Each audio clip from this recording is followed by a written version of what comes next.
hello लोगोफोर आंनि मोनसे गोदान भिडिअआव बयखौबो बरायनाय थाबाय ओमफ्राय आङो दाख्लैयो भैरबकुन्द थांदोंमोन उदालगुरियाव मा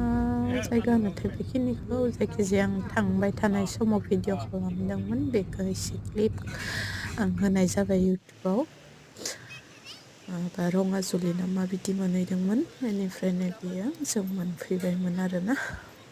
बेयो सानजौफु जाबायमोनानो दे जोङो सहैनाया गोबाव जादों जों ओरै हिरिम्बा बाथौ थानसालिबो नायलांदों बिदिनो खाथियाव माबा मुंख्लं पार्क नामा बिदिखौबो नायदोंमोन ओमफ्राय बेयाव लोगोफोर मा जादों जोङो भुटान थाङो होननानै मिथियाना बिथिंजाय रावनावबो सोंनाबो लायाखैमोन ओमफ्राय जोंथ' फार्स्ट जेबो माबा आइडि प्रुफ लाङाखैमोन ना ओमफ्राय बिदिनो इण्डियान गेटखौल' पार खालामनानै नायबाय सिङाव थांनो हायासै आरो भुटानथिं जेबोखौनो नुबोआसै आरो जों संखा लाजोबनासो थांखादों नालाय लोगोफोर ओमफ्राय मोनसे मोजां जायगा नायनानै जोङो जिरायनानै जादों आरोना